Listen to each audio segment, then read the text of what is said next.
नमस्कार। बीए प्रथम वर्ष हिंदी साहित्य के प्रश्न पत्र द्वितीय के अंतर्गत ऑनलाइन क्लास में आपका स्वागत है। हिंदी कहानी एक परिचय। हिंदी साहित्य का अवलोकन करने से यह ज्ञात होता है कि आज कहानी हिंदी साहित्य के अंतर्गत गद्य साहित्य की सर्वाधिक लोकप्रिय विधा बन चुकी है। कहानी का इतिहास मानव जाति के इतिहास के साथ ही प्रारंभ होता है, ऐसा माना जाता है। वस्तुतः आदिकाल से ही प्रकृति के संपर्क और यायावरी वृत्ति के कारण मानव मन में प्रतिक्रिया स्वरूप कहानी क्रमशः संकेत और कहने सुनने के स्वरूप में ही विकसित हुई। अर्थात यह कहा जा सकता है कि कहानी कहने सुनने की प्राचीन संस्कृति से लिखने पढ़ने की आधुनिक सभ्यता तक उत्तरोत्तर विकसित होते हुए कहानी ने जो विकास का मार्ग बनाया वह बहुत ही मनोरंजक था। प्रारंभ में कहानी की अभिव्यक्ति मौखिक ही मानी गई है, लेकिन धीरे धीरे भाषा के विकास के साथ उसने लिपिबद्ध स्वरूप प्राप्त किया। वस्तुतः लिपिबद्ध स्वरूप में सर्वप्रथम कहानी का विकास कब और कहाँ हुआ, यह प्रश्न आज भी विवादास्पद माना जा सकता है। यूँ तो अधिकांशतः विद्वान ऋग्वेद को ही कहानी का मूलाधार स्वीकार करते हैं। जिस प्रकार किसी साहित्य की विधा को परिभाषाबद्ध करना कठिन होता है, ठीक वैसे ही कहानी को परिभाषा को सीमित और निश्चित शब्दों में लेखनीबद्ध करना भी बहुत मुश्किल है। अस्तु कहानी का सामान्यतः अर्थ होता है कहानी, अर्थात कहानी को कुछ ऐसे ढंग से कहा जाता है जो रोचक होता है और पढ़ने वाले या सुनने वाले पर कहानी अपना प्रभाव छोड़ जाती है। आज कहानी हिंदी गद्य विधा में स्वीकार और मान्य विधा के रूप में पूर्णतः प्रतिष्ठित हो चुकी है। इतना ही नहीं, अब इसके विशेष अर्थ हमें दिखाई देने लगे हैं, परंतु इसके साथ साथ हमें यह भी देखने की आवश्यकता है कि हिंदी कहानी के आधुनिक स्वरूपों पाश्चात्य साहित्य का प्रभाव स्पष्ट रूप से परिलक्षित होता है।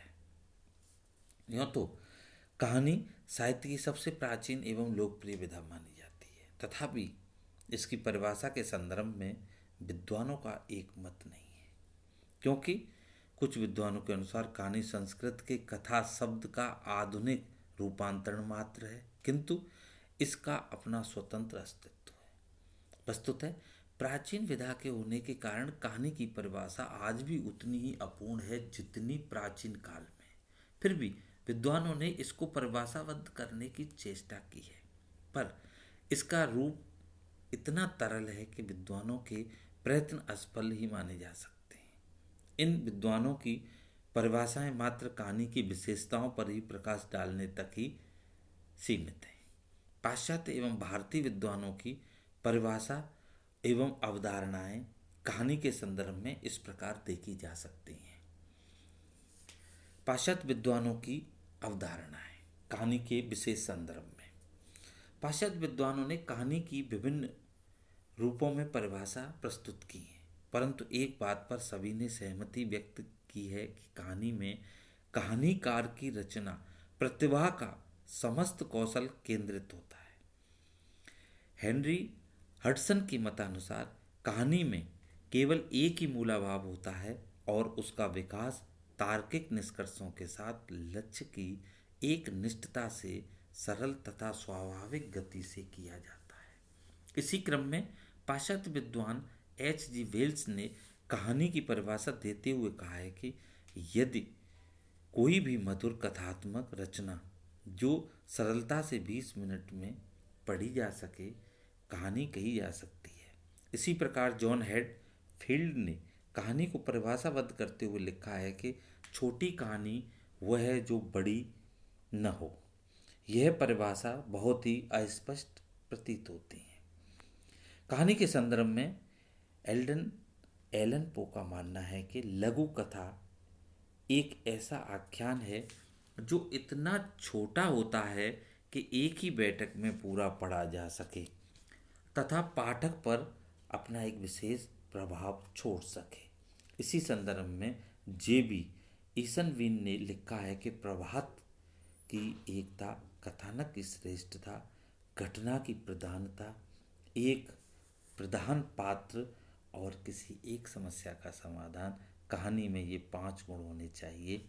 कथानक में घटनाओं का तारतम्य, तीव्रतम, घटनाओं में संभाव्यता, कोई एक नाटकीय प्रसंग, दुविधा और उत्सुकता होनी चाहिए।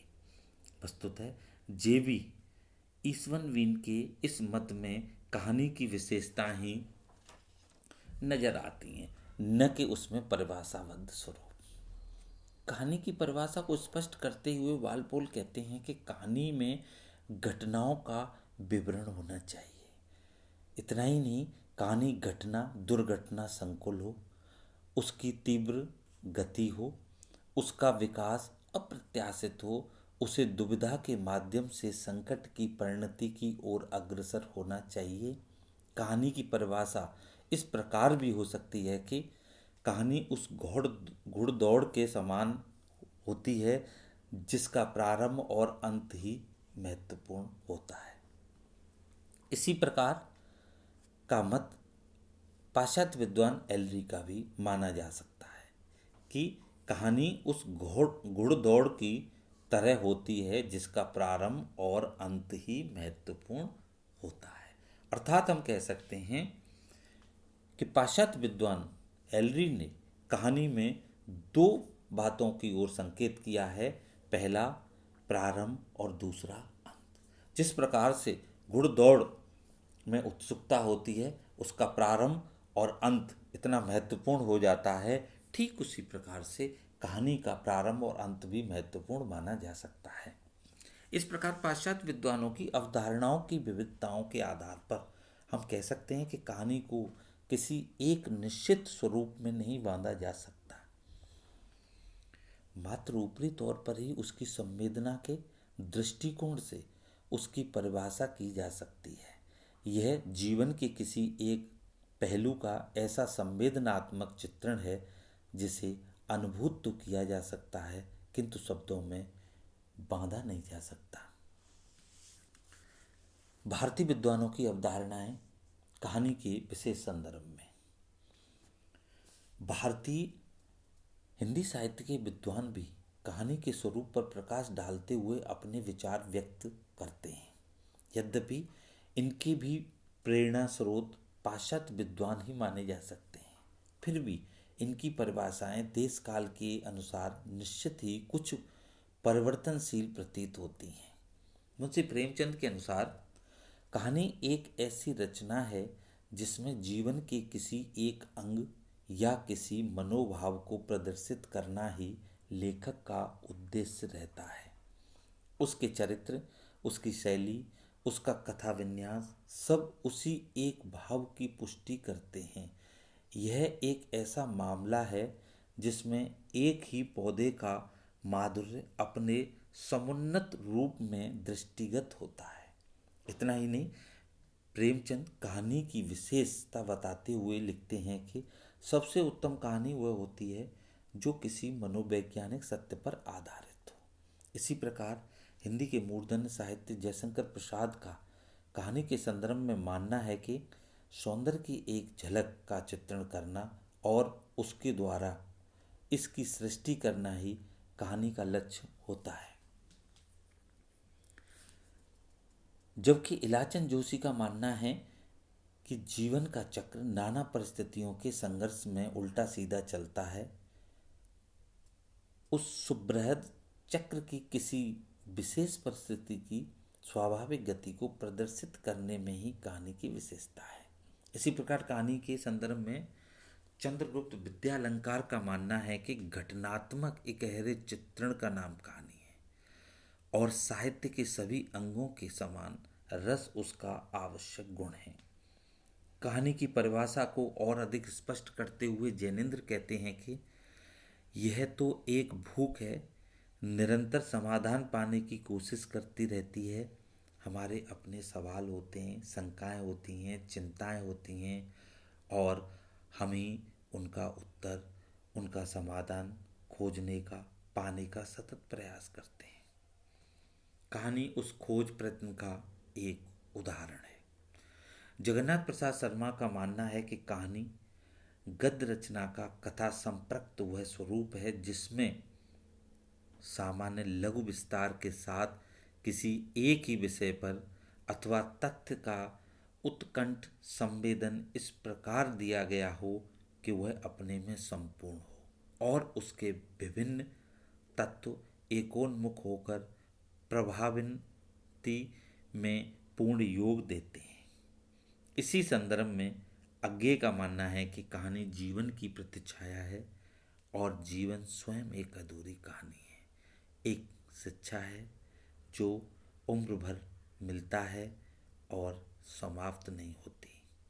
भारतीय विद्वानों के मतों पर दृष्टिपात करने से यह स्पष्ट होता है कि कहानी की परिभाषा देना समुचित सचमुच कठिन है।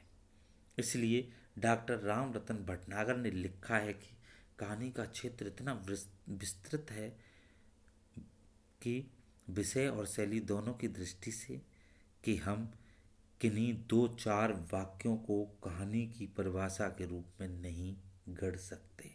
इससे यह स्पष्ट होता है कि कहानी का समग्र रूप एक साथ चित्रित हो ही नहीं सकता। इसलिए उनका स्वरूप उसकी विशेषताओं के आधार पर भली भांति देखा जा सकता है। धन्यवाद।